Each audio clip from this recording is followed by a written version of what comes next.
we look at the young people from our community, they're an immense source of inspiration. If we look at the Muslim world, Friedrich Nietzsche, the German philosopher, said in the late 19th century that Europe holds the Muslim world in contempt, but it is a world that in its golden age made even our 19th century look very late indeed. He recognized a certain quality in Muslims. He said that they are a chivalrous people that do not have a slave mentality. They do not have resentment. The disease of resentment is a deep-seated disease that the Arabs call al-Hiqd. And it's something, when it possesses the heart, it can lead to the most heinous actions. Because people that are filled with resentment, when they find the object or their perceived object of suffering, they will often do what they can to attack and lash out at that perceived object. I can honestly say that my experience in the Muslim world, at looking at the Muslim world that I look at is the Muslim world of the millet system of Turkey, of Ottoman Turkey, when Christians and Jews and Muslims lived with dignity and respect. When Jews living in Ottoman Turkey actually invited the Jews of Europe, saying, come and flourish in the lands of Islam. When we look at what those who went before us left behind, we have to bow our heads in humility at their architecture, at their art, the fact that their domestic utensils are now sold to the highest bidders in some of the most expensive auctions in the Western Hemisphere. The very bowls that Muslims ate from are now seen as extraordinary works of art. This is only the inward state, because the outward is only an expression of the inward. If the inward is beautiful, then beauty must manifest. وَكُلُّ وِعَاءٍ بِمَا فِيهِ يَنْضَحُ. Every vessel from what it contains. In the Muslim community in this country, we have very serious questions that we have to ask. One of the questions that we have to ask is, why is it that so many Muslims have learned the worst of the Western civilization and failed to learn the best? Why is it that Arab television now competes with MTV? That now naked Arab women dance on television broadcasted from the capitals of the Muslim countries today, that compete with the worst and most degraded aspects of this culture? Why is it that in a film that was done on 9/11, that was done by 11 directors from all around the world, the only director that had a gratuitous sexual situation in the 11-minute vignette was an Arab coming from the Arab world?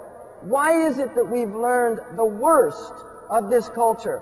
We have not learned how to stand in lines.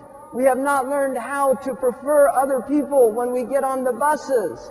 We have not learned those basic civilizing forces that were so common in the Muslim world, and what we affectionately call adab, or courtesy. And our Prophet ﷺ said, "Adabani Rabbi fa-ahsana ta'dibi." My Lord has made me courteous, and what an excellent courtesy He's given me. And the Quran reminds us, وَإِنَّكَ لَعَلَى خُلُقٍ عَظِيمٍ. You are on a vast ethical nature. This is the nature of our Prophet. And like the poet Shawqi said, إِنَّمَا الْأُمَمَ الْأَخْلَاقُ مَا بَقِيَتْ فَإِنْهُمُ ذَهَبَتْ أَخْلَاقُهُمْ ذَهَبُوا. Civilizations are nothing other than their ethical nature. And when their ethics goes, the civilization goes with it.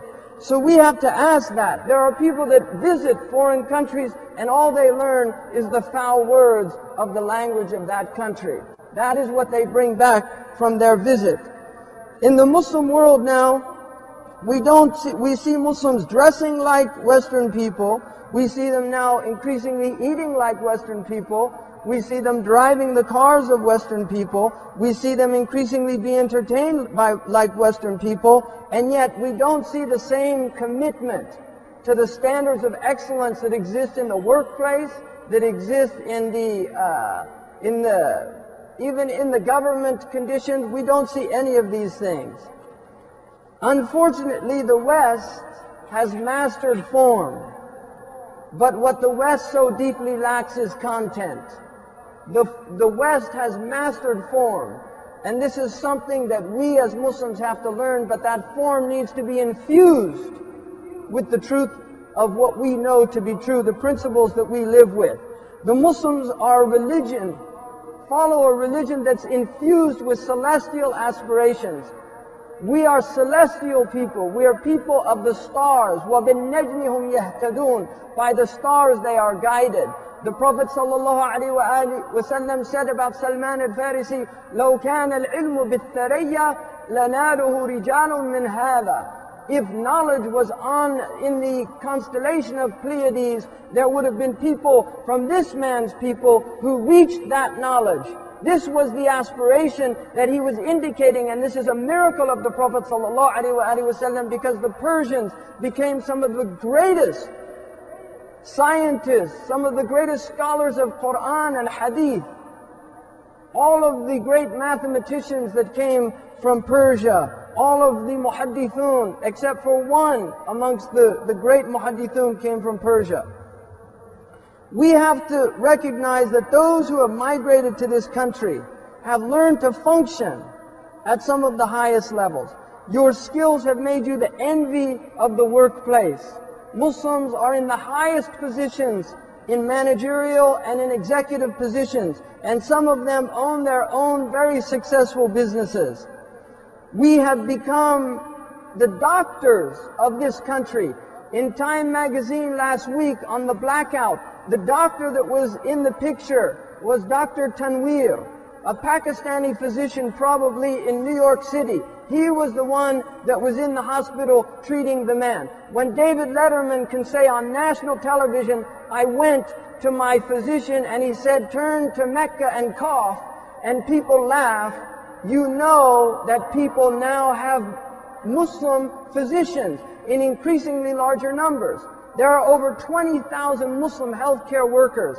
And if you're willing to put your life in the hands of a Muslim doctor, and you think that Muslims are terrorists and desire harm for you, then you're a fool. It's as simple as that. But the people actually know that some of the most excellent doctors in this country are doctors from Pakistan and from and India and the Arab countries, Persia, some of the finest physicians. Really, this is something that we should be very proud of, but we should also ask ourselves an important question. How is it that a religion that has less than 2 million followers, and that is the sect of the Seventh-day Adventists, who are a Christian group, how is it that they have 3 teaching hospitals? And we as Muslims in this society have yet to produce 1 major Muslim hospital. Why is that? And I challenge the physicians in this room, I challenge you to